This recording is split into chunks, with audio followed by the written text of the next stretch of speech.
Spacey Sims, and we are back with more Love Spell, and we're continuing Florian's route. And we only have 2 parts left because we have this one, and then we'll have the part with our endings. So, yeah. We're getting down to the wire to the end of the game. So, anyway, picking up where we left off. Strangers at night. Oh.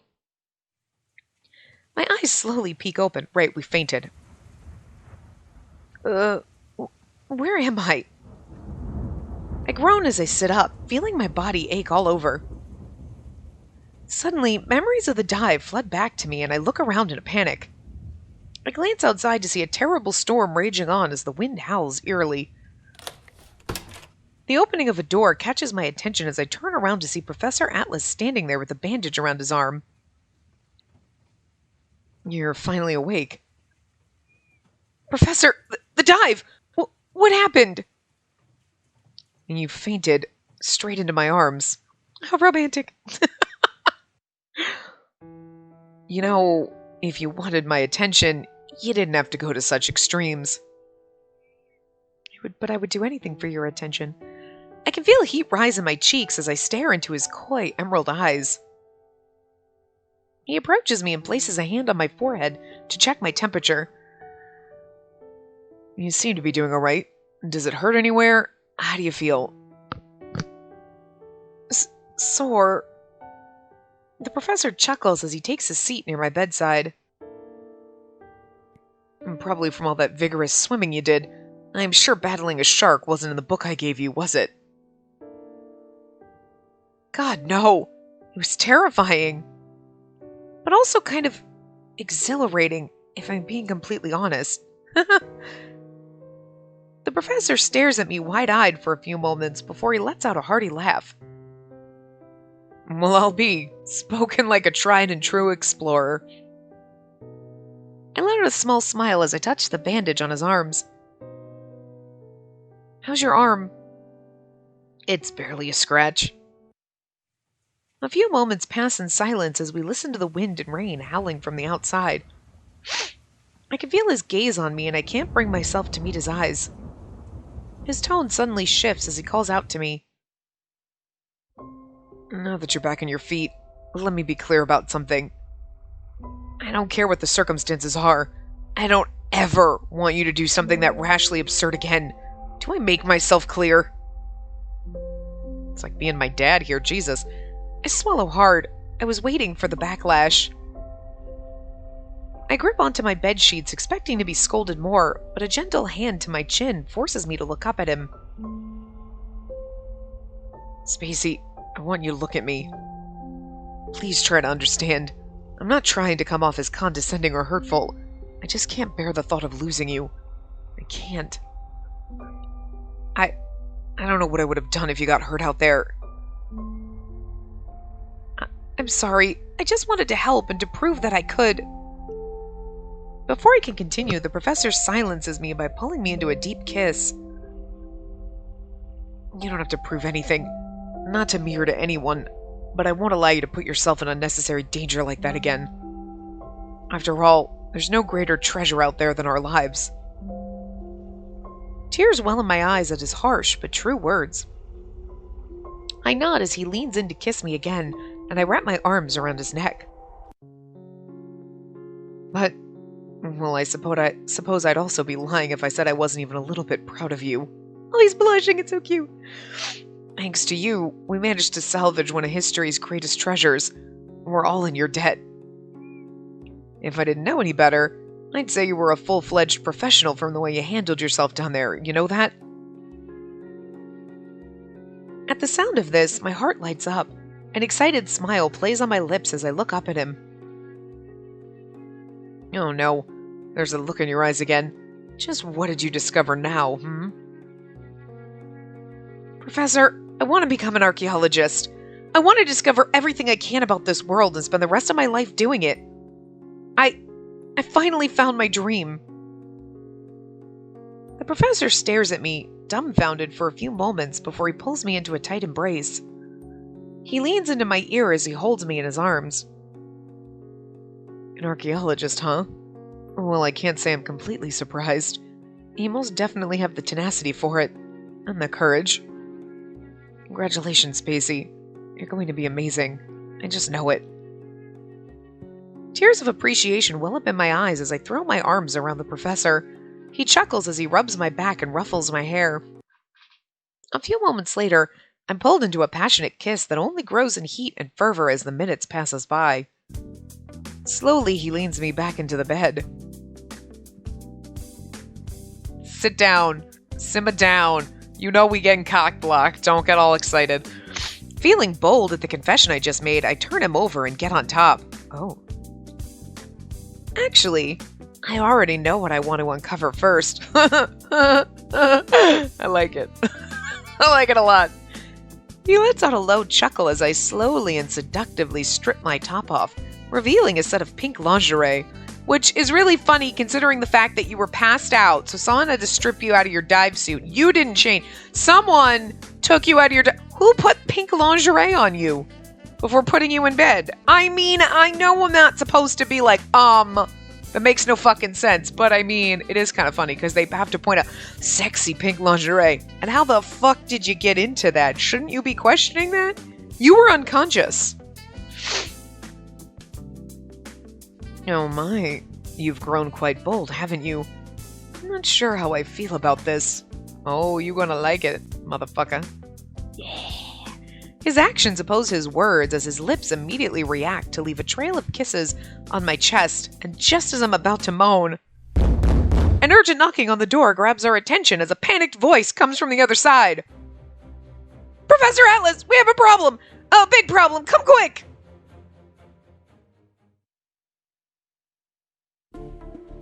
Professor Atlas and I run, hand in hand, into the gathering area. Dark and troubled faces cover the expressions of everyone in the room. I know that was an awkward sentence because I was swallowing. Like, I don't know why it is that when I'm gonna go record, I always end up somehow eating a couple of almonds before, and then the almonds just get in my teeth, and I was like, ugh. It was weird. What happened? The angel's heart, it's gone! What do you mean it's gone? After we came back from the dive, our team went straight to restoring the artifact and cleaning up the muck and seaweed. It was left in a special solution in the forensics lab that's under lock and key. But we came back shortly after dinner and it was missing. Murmurs and whispers start resounding throughout the room as Dr. Lockdar, looking more visibly disturbed than anyone, slams his hands on the desk. Quiet! A $1.3 billion relic just doesn't go diving back into the ocean on its own. Must have been taken, and I want to know by whom. You motherfucker. Shady ass motherfucker. I don't trust you. Only 2 individuals in this entire facility were given access to that lab. His voice is different every time we do it, isn't it? But whatever. 1 left before the dive even happened. The second is...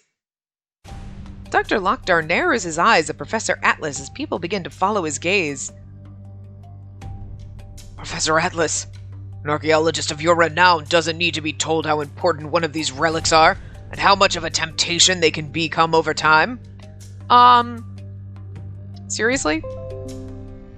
So I ask you, were you the one who misplaced the relic? Anger takes over me as I step forward, but Professor Atlas holds me back. Excuse me, we were busy making out. What about when you were unconscious? Well, somebody had to put me in that pink lingerie. There was a lot of tie work on this corset thing that I'm wearing. So, I mean, you're gonna have the time to steal it. How dare you? Professor Atlas was the one who risked his life salvaging the artifact. Why would he take it? Because he risked his life salvaging the artifact and it's worth $1.3 billion. I mean, I'm just saying that's a pretty good fucking reason. He wouldn't do it, but come on. Because he's precisely the only person in this entire laboratory who has come into contact with it. Professor, correct me if I'm wrong, but weren't you the one who prepared and left it in the solution? And the person who brought it off the ship? What does that have to do with anything? Yeah, I'm the only person with a key. That's the thing you're like just grasping at straws here, buddy. Professor Atlas wears a poker face, but the way he's squeezing my arm lets me know he's angered. That's correct, Dr. Lockdar. And I would hope you, of all people, would know that I'd never misplace a relic of such monumental importance. Like, your dad is basically accusing you of stealing this shit. The person that you trusted and loved more than anything in the world. You're like, he's my hero! And wait a minute, what? Wow. People start eyeing the professor as government officials in suits walk up behind Dr. Lakhdar. It's these guys again. It's the Matrix! The doctor sighs as he shakes his head. Florian, my boy, as much as I wish I could believe that, and as much as I want to, facts are facts. You were the last person to come into contact with that thing that I can't pronounce. And I'm afraid if neither an answer pointing to your innocence or the relic itself doesn't show up in 2 days, well, someone in here is going to be thrown into an Indonesian jail cell for quite a number of years. It's really funny because, so he's basically, so like, they're gonna throw you into jail for years for stealing an art when we have no proof that you stole an artifact. The artifact is gone. And you're just gonna, like, where's the proof that he stole? There's no proof that he didn't steal it, but there's also no proof that he did steal it. It's missing. Someone stole it. But unless the artifact turns up in his fucking possession, you're throwing a man in jail just because, well, somebody's got to go to jail for it, I guess. I mean, that's just complete. Is that fucking crazy? That seems crazy. As the crew members who were on board the ship chime up in defense of Atlas, Dr. Lakhdar shakes his head woefully. And the fact that, I mean, like, look, okay, it's not a spoiler at this point, because again, you've all played the game, right? And hi, he's the only other character with the sprite. He's shady! We know how, like, look, that's how this game rolls, okay? Except for Mr. Saul, thank God. Okay, and what's her fucking name? Esmeralda. Okay, so, like, in Jamie's route, there were some exceptions to the rule, but, like, fucking Marcelo's route, like, there's Valentino, and you're like, oh, you're shady. The first time I played it, I was like, you're shady, just because of this route, because I played this route first, and I was like, I know how this goes, you evil. You know. And what's her fucking name? Isla? And fucking... You're like, well, we already knew that she was going to be the antagonist, right? Jamie's route's the only one where they kind of they're like, have some other people show up, and then the antagonist comes up at the end. Sort of technically, I guess the Lumios character was kind of the antagonist too. There's a lot of going on in that one. But, I mean, I don't know where I was going with that aside from he's shady. I lost my train of thought, but it's kind of sad, though, that that's where I was going. I got it back. Okay. Like, I feel like somewhere deep down, Atlas has to be like, wait, you're accusing me of that. You're supposed to be on my side here. Like, you know what I mean? That person who's been there through your whole career and, like, taught you everything and is, like, your dad figure, all of a sudden being like, I can't believe you did this. What? That should just be fucking, like, he is a sunken pirate ship of red flags right now. Like, he's about to fall over the fucking edge. Like, the Fleur de la Mar is, like, a bunch of red motherfucking flag. Like, I just feel like you should be suspicious.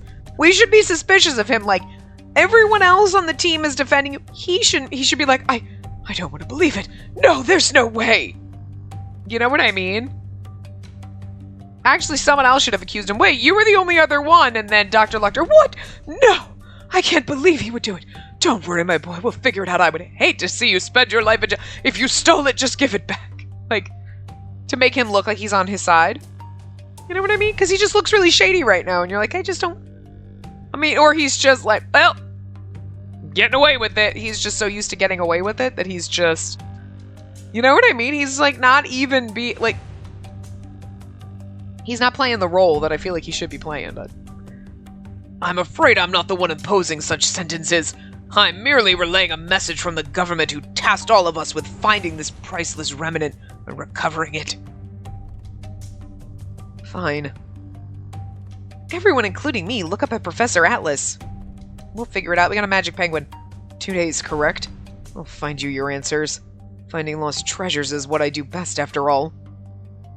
Dr. Lakhdar narrows his eyes as he motions towards the officials. Godspeed, Professor. And he looks shady as fuck. Everything about him shady as fuck. I quickly pace around my room, rage and frustration taking hold of me as the previous conversation replays in my mind over and over. Unbelievable! Inconceivable! After the meeting was dismissed, some officials took Professor Atlas into another room for some questioning. To treat someone with so much respect, love, and passion for the field like a criminal! Can't believe it! Is there something seriously wrong with my voice? Because I can't even, talk normal. Wow, it's weird. Suddenly, my door creaks open and a small pink penguin waddles in before closing it. I feel like I'm fine throughout the day, when I'm talking normally, but when I'm trying to read and do this, I feel like I notice my voice sounds weird. I don't know. Philia paces around, deeply lost in thought as I approach her. Philia, there you are! I was worried about you! Huh? Philia? Without so much as a sound, Philia closes her eyes and waddles towards the window, and then to the wall, and then the door. It's no use. I just can't sense it anymore. Where did it go? I can't do her voice anymore. Wow. Something seriously wrong with me this week. Philia, is everything alright? What's going on? The little penguin finally takes notice of me as she approaches me in a rush. Master, I sensed a really powerful magic ever since we were on board the boat. I tried to track it down, but all of a sudden, I can't pick it up anymore. I can't do my voice anymore. It's breaking. It's the lack of cheese. Powerful magic? Philia, what are you talking about? When you and Mr. Atlas came up from the ocean, Philia sensed a powerful aura coming from whatever you brought up with you. See? Magic! Magic pulling that boat over the edge. They don't bring that up and they never mention it, but I, starting to suspect it's magic. That's why it was the storm and then and the boat over this edge where it's going to be hidden forever so that relic never gets found. Philia doesn't know what it is, but she does know it's very powerful. Philia, wait. Are you saying you can sense the angel's heart? Well, I thought I could, but earlier it just stopped. I can't pick up its track anymore. I don't know what happened. I look out towards the window as a roar of lightning crashes down outside. Flashbacks to the news reports of missing artifacts cross my mind, and I feel my pulse quicken. The typhoon hit right when we came back, and we still had the artifact. Meaning, the angel's heart has to be somewhere in this facility. No one's been able to get in or out because of the storm. But I won't be able to say the same thing when the storm dies down. I grab my bag and stuff some items in as I turn to face Philia with a resolute expression. Philia, listen to me. Professor Atlas is in trouble. We need to find that cross before the storm ends. Otherwise, it could be lost forever. Can you take me to the spot where you last remember sensing it? Yes, of course. Follow me. Follow me. That's better.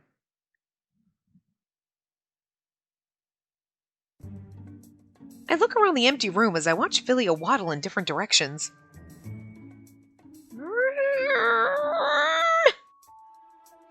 Well, Philia, can you sense anything?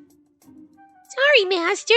I sensed it here not too long ago, but now it's gone. Almost like it vanished. I see. I let out a sigh before turning around to watch the fierce rains pelt against the windows. Suddenly, I watch Philia's head perk up. Wait!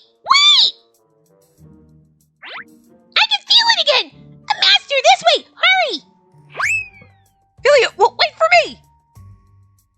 I chase after the dashing penguin as we head deeper into the lab. The hat's wearing a hat. But I can't click it, because then I'll click back to title. The fierce winds howl from the outside, and I can feel my pulse quicken as we enter the dark meeting room. Oh! Master, I sense something! Something's coming from here!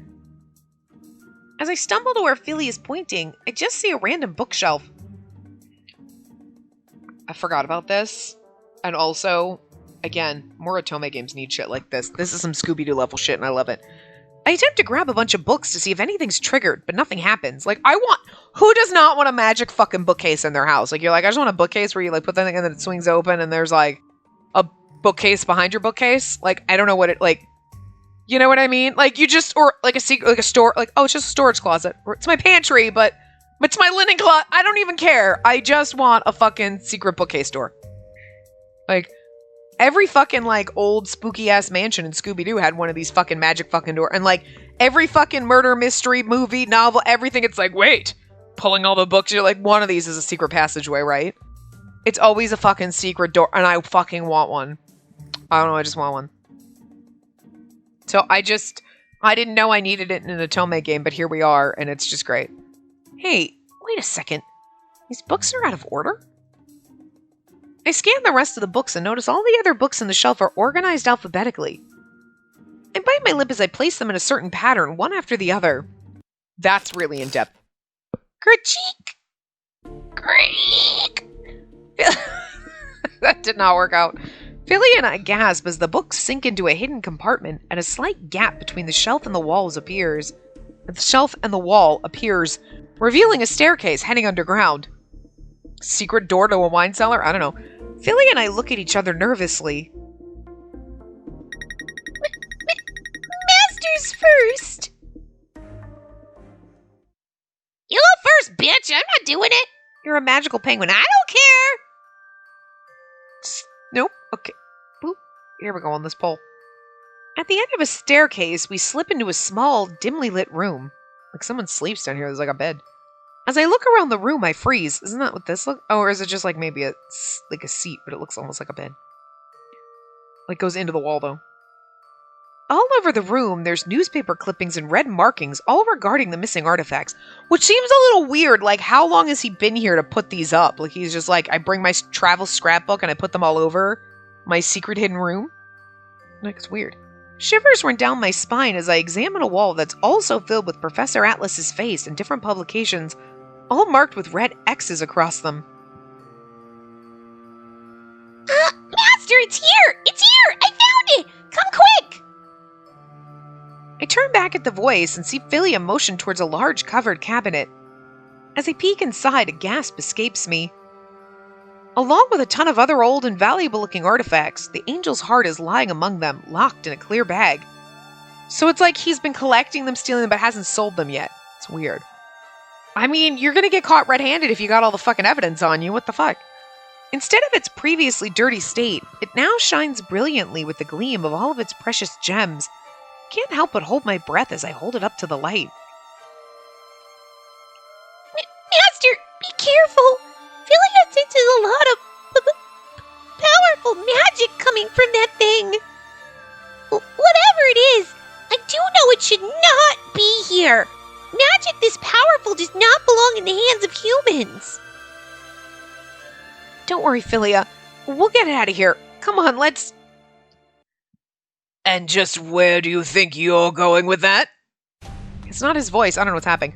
My heart slams in my chest as I slowly turn around at the familiar voice. Again, he's the only other person with a fucking sprite, so we had to know, right? Dr. Lockdar steps out of the darkness, revealing a dark and wicked smile. Also, he's got fucking pointy-ass teeth. Oh my! It seems a little mouse has ventured into the cat's lair. I watch as two suited men appear from behind him and grab my arms. Take your hands off me! Why are you doing this? I'm afraid that's not something you need to concern yourself with, sweetheart. As I open my mouth to scream, a napkin with a strange smell is brought over my mouth. Oh, he's getting chloroformed. In a few moments, I watch my vision go black as Philia's voice cries out to me. No!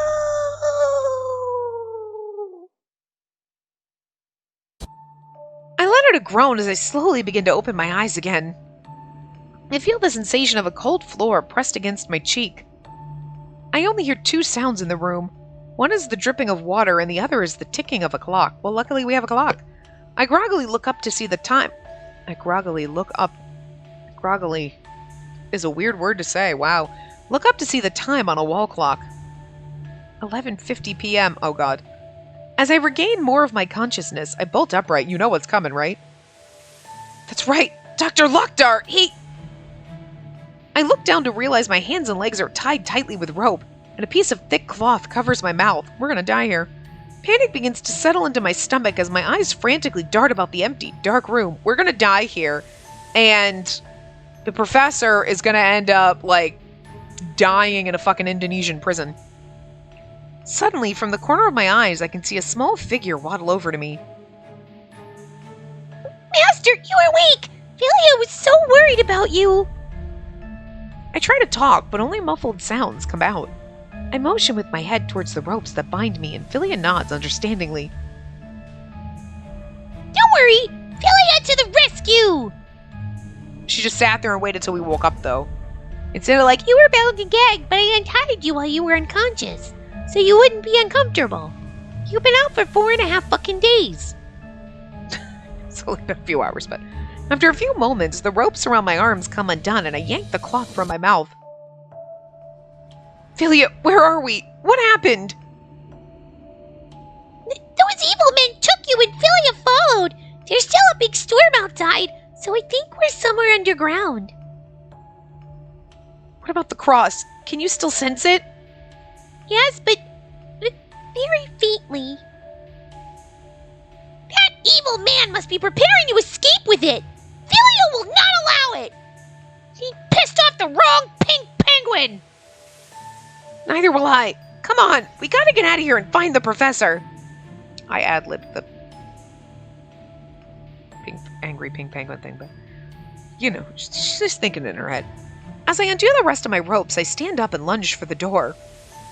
It's locked, but I grab one of my hairpins and I'm able to pick the lock, and didn't know that we were a lockpick. I guess, you know what? I mean, you'd try it. You're like, hey, I have a bobby pin. Let me try this shit. But you know it would be like, it's so easy. And you'd be, 4 fucking hours later, you'd be like, this is hard. I turn around to usher Philia when I notice she's staring pensively at her flippers. She slowly looks up at the wall clock. Oh no, not now. Philia, what are you doing? Come on, hurry! We have to get out of here before they come back. Philia looks at me with saddened eyes as she slowly turns to face me. She looks down at the floor and waddles slowly forward, and like, what if we were unconscious when she faded away? The least you could have done is untied me first before you vanished, penguin. Master, tonight is the spell.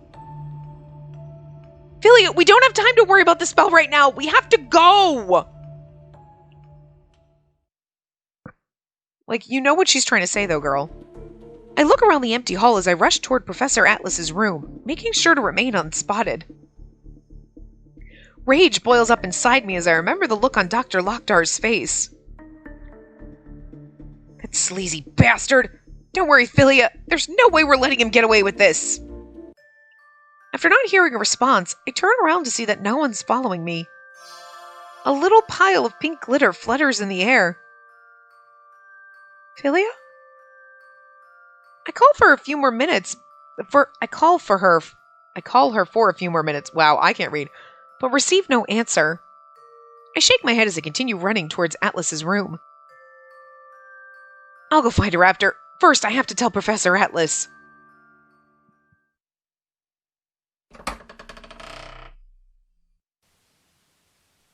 As the door opens, revealing the face of the man I love, I immediately run into the room and close the door behind me. Professor, it was Dr. Lockdar.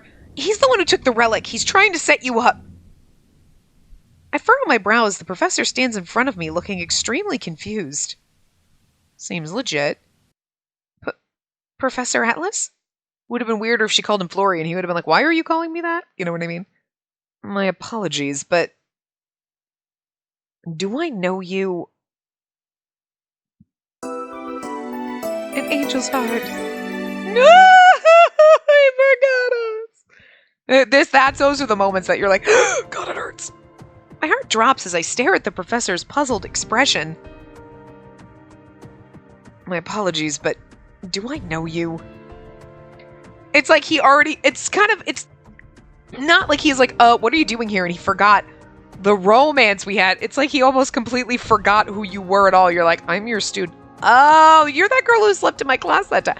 Wow. You sleeping in class and like everything, no impact whatsoever. Like that hurts even more than him just being like, who are you again?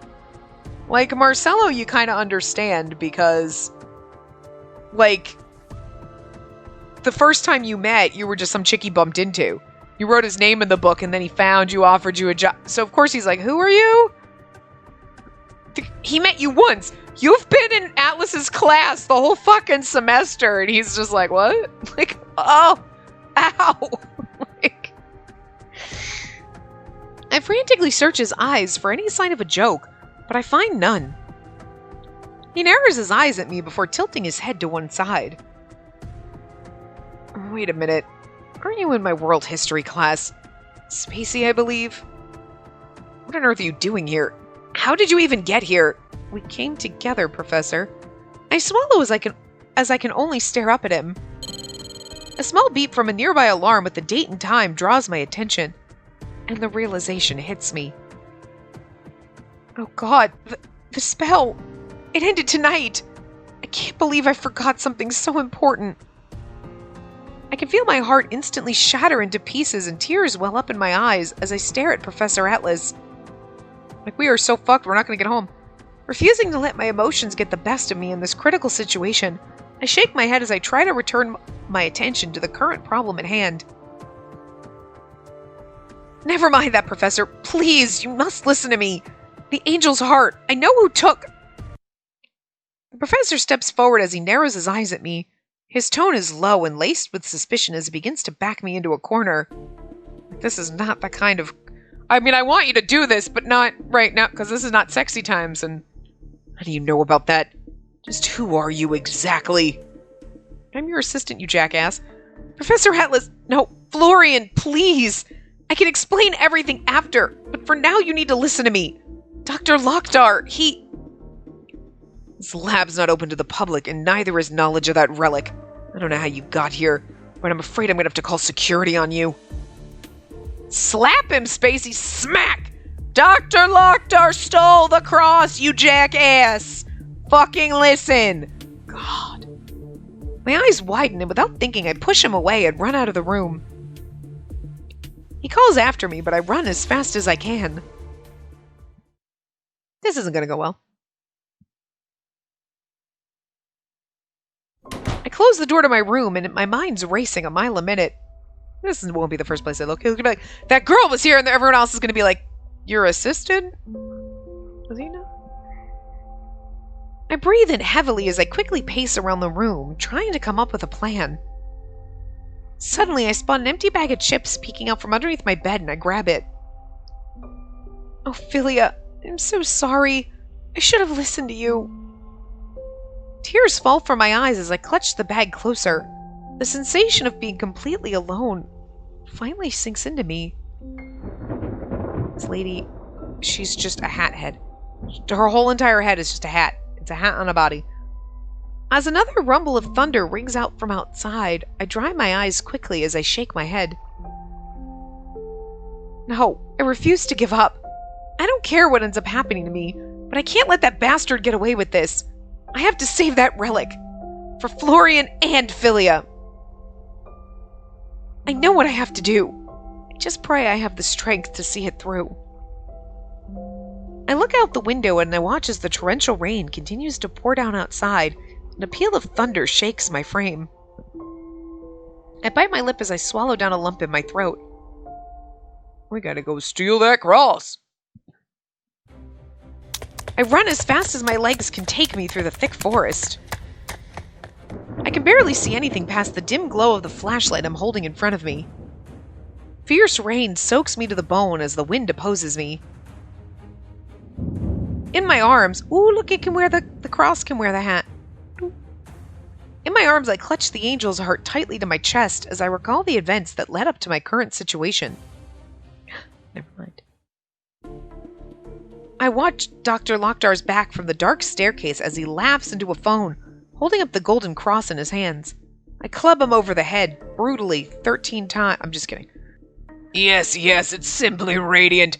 This is going to be the biggest sale that the black market has ever known. By this time tomorrow, I'll have set sail with the heart, and that impertinent fool Atlas will be rotting in a cell. He thought you were like a dad to him. It's hurt. I think that hurts more than him forgetting us. Our plan's foolproof. All of our recent months of work has led up to this very moment. I mean, you lucked into finding this.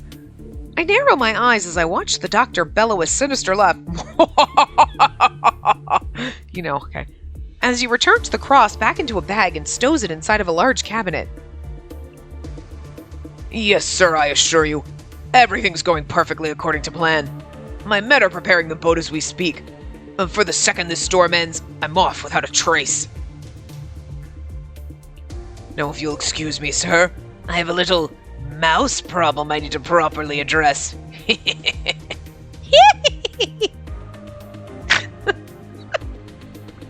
I gulp as I watch him hang up the phone and leave through another hidden door to a different room. Like, how many fucking hidden doors does this place have? He's gone and his goons aren't back yet. It's now or never. I wait in hiding until I watch the door close. Then, without giving it a second thought, I rush forward, grab the cross, and run out as fast as my legs can take me.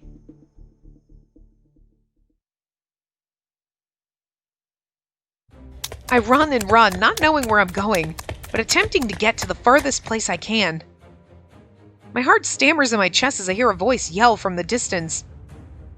She couldn't have gotten far! Find her!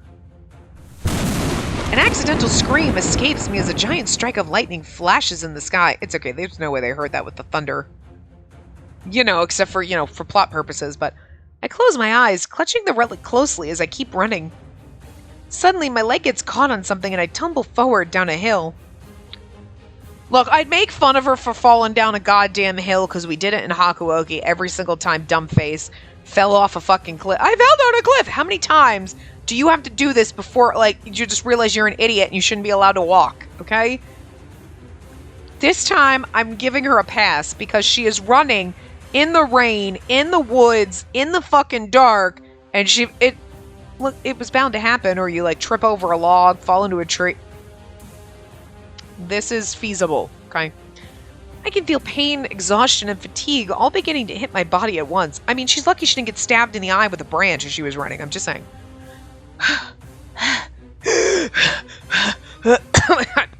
Sorry. The sound of the rain and rumbling continues as I do my best to keep my wits about me. I see the cross has fallen out of the bag and now lies in front of me. I reach out for it as I hear footsteps approaching me. Gotta get away. Suddenly, in the blink of an eye, the rain suddenly stops falling on me. An orange light appears from above as I slowly look up and see a figure holding a torchlight. I watch in awe as the storm continues to fall outside of a strange, new barrier I'm enclosed in. I blink a few times to make sure I'm not dreaming as I watch a smile appear on the familiar figure's face. Come on. You knew. Hello again, dearie. Some lousy weather we're having, isn't it?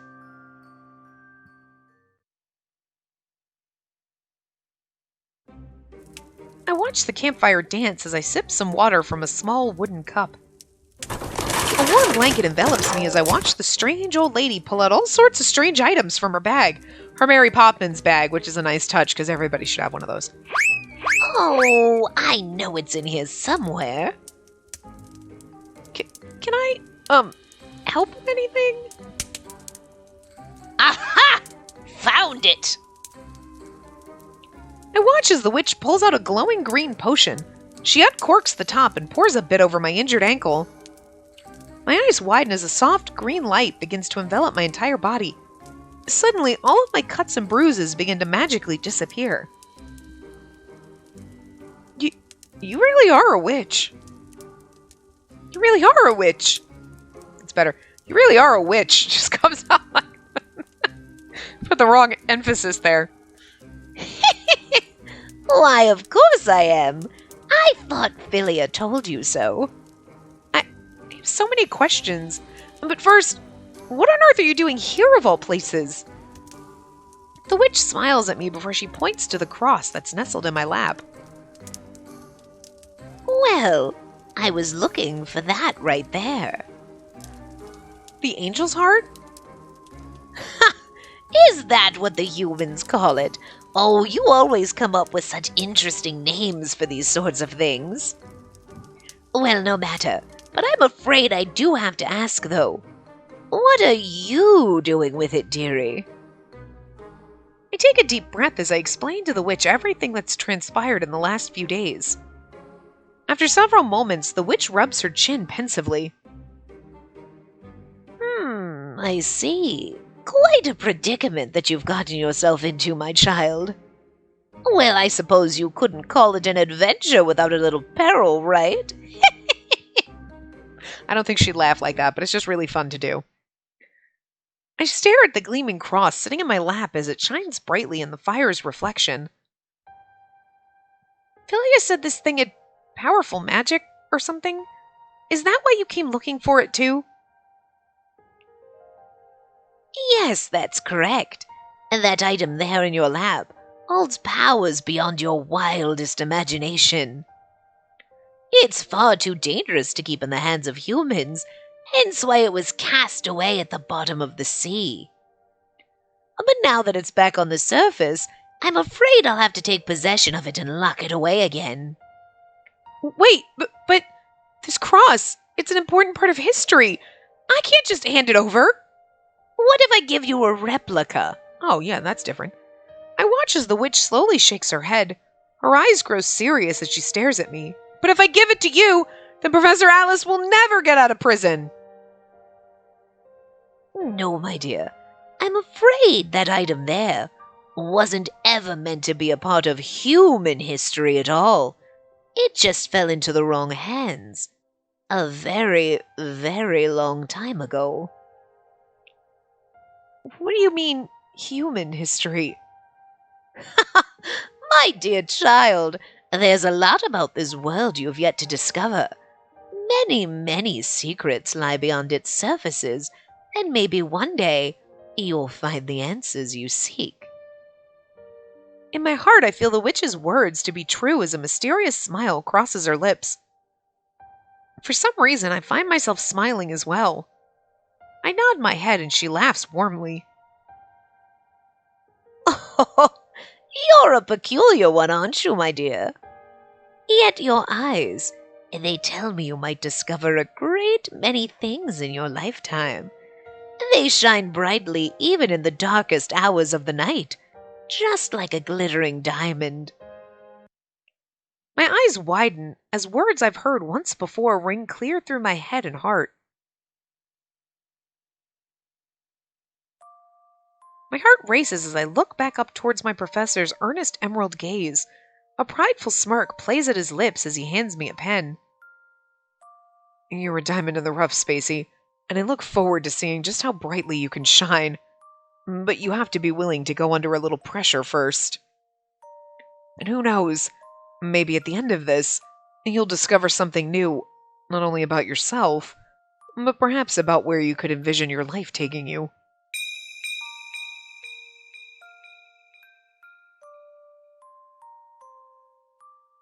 Tears prick at my eyes as I look down to stare at the glimmering hilt of the cross in my lap. It feels as if all at once everything is finally beginning to hit me. Stress, fatigue, anxiety, and heartache all seem to rise to the surface as an overwhelming sense of sadness takes hold of me. The reality of my situation and the professor's finally sinking in. I may have found one dream, but I've lost another. One I won't ever be able to replace. I can feel the pain in my heart resurface as I unwillingly remember our last encounter and the foreign look in his eyes. As I close my eyes, a tear rolls down my cheek and it lands on the gem in the center of the cross.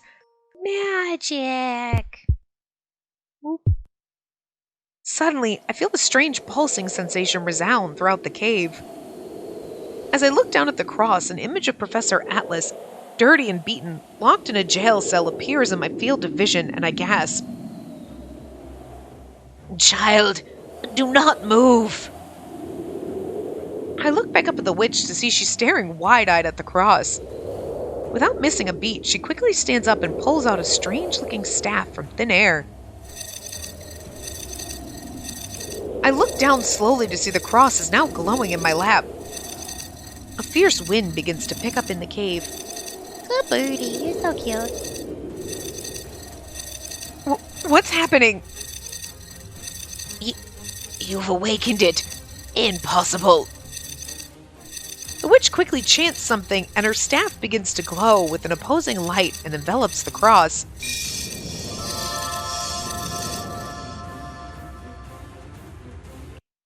After a few moments, the cross's glow fades and the winds cease. I breathe heavily as I look up at the witch. She lowers her staff cautiously and approaches me. What the fuck did you do? Child, tell me, quickly, what did you see? That's none of your damn business. I saw a vision of the man I love, and I remembered he's in trouble, and... I sadly look down at the cross as all of the memories I made with Professor Atlas start rising up to the surface. And then and that he doesn't remember who I am anymore, nor of our time together. This man you speak of, he was the one whose name you wrote in the book I gave you, is he not?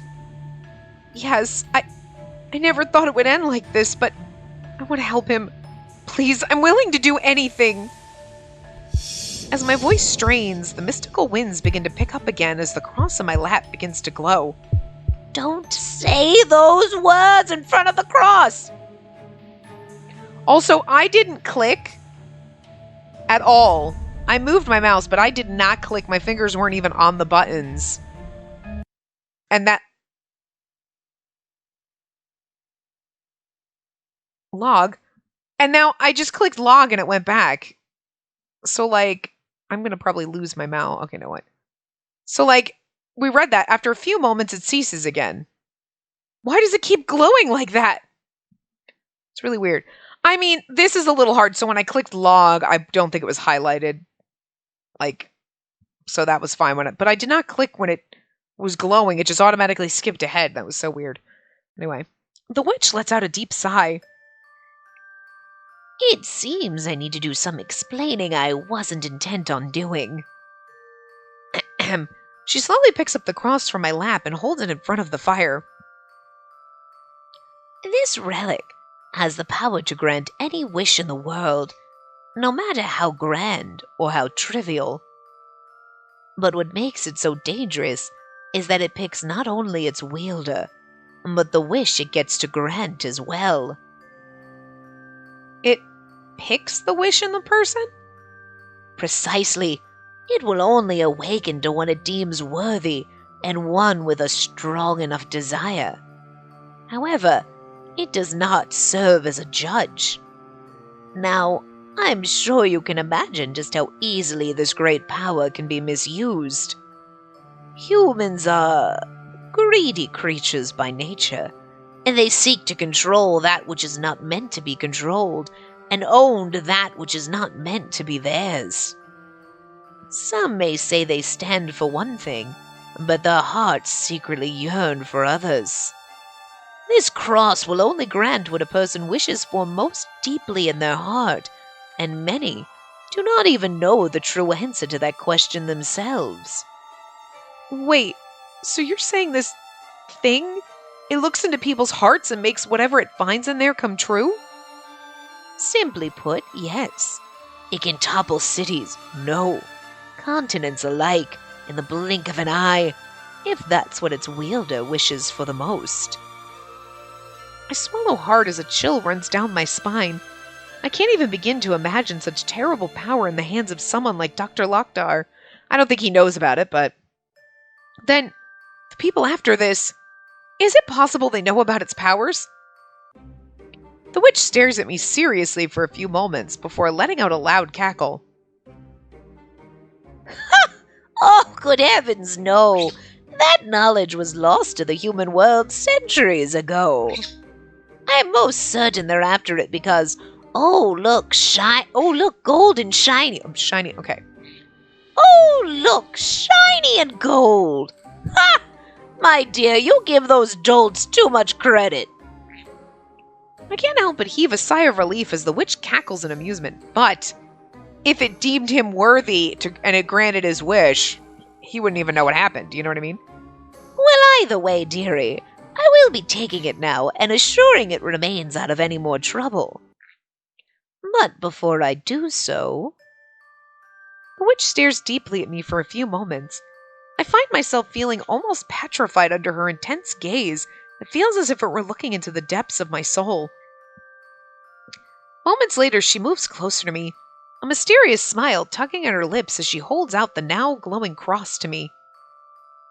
As the cross nears me, the winds begin encircling us once again, dancing in anticipation. I gonna pet the birdie. Oh, you're such a go over. You like that. You're soft. Tell me, dearie, how about one last wish? With the power of this relic, you could easily mend your broken heart and return to your beloved's arms. Thank you for the offer, and as much as I'd like to accept it, I decline. Oh? And why is that? Regardless of how I feel for him, I don't think I could live with myself if some magic spell or cross or whatever forced him to feel what he doesn't. It scares me to no end to have to face him again, knowing he might not ever feel the same about me as I do for him.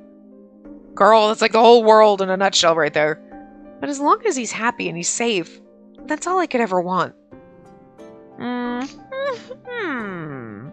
It seems that my little book taught you exactly what it was supposed to, and it seems I was right to entrust it to you. However, do you understand the depth of your own words? Can you truly live your life without being loved by your beloved professor again? That's hard to answer for sure. I know I'll remember and miss our time together as long as I live, but if by some miracle he were to remember our time together, and if it truly brought him any happiness to be by my side, and not one feigned from magic or trickery, well, I think I could live knowing that. I see. Well said. Very well said. In that case, let's see if you're brave enough to see your words through to the end.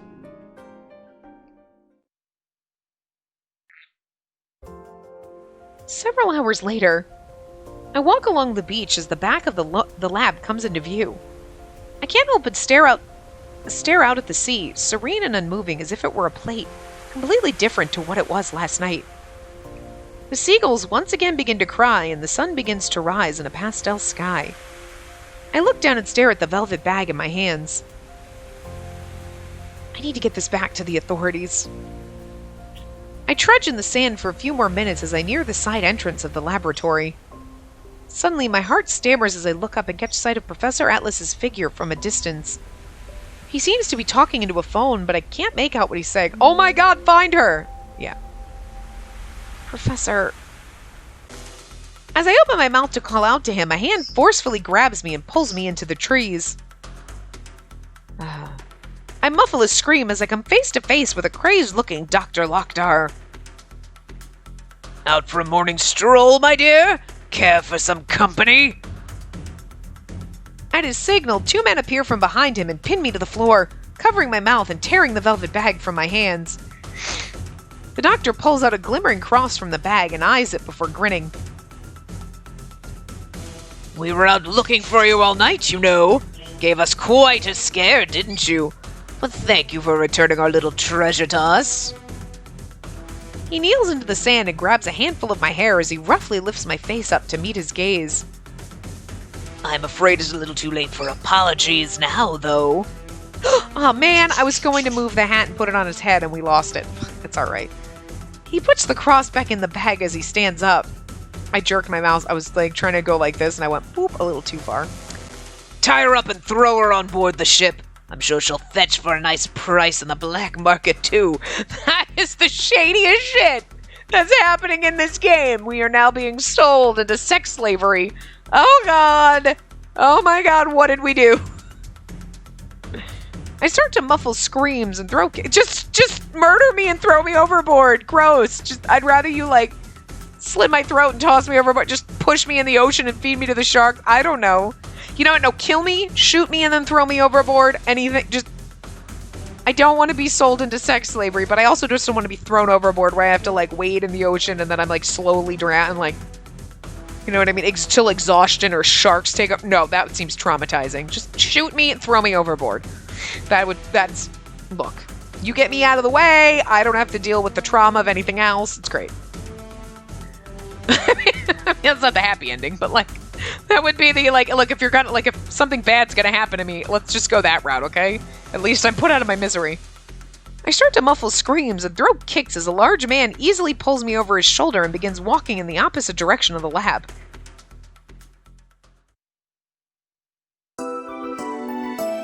Showdown on the sea!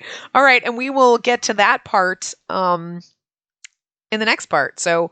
This is our last chapter, and then we'll get our ending. So one more part for Florian, and then we'll probably have another part after that, because I know there's like another like secret kind of ending thing once you finish everything.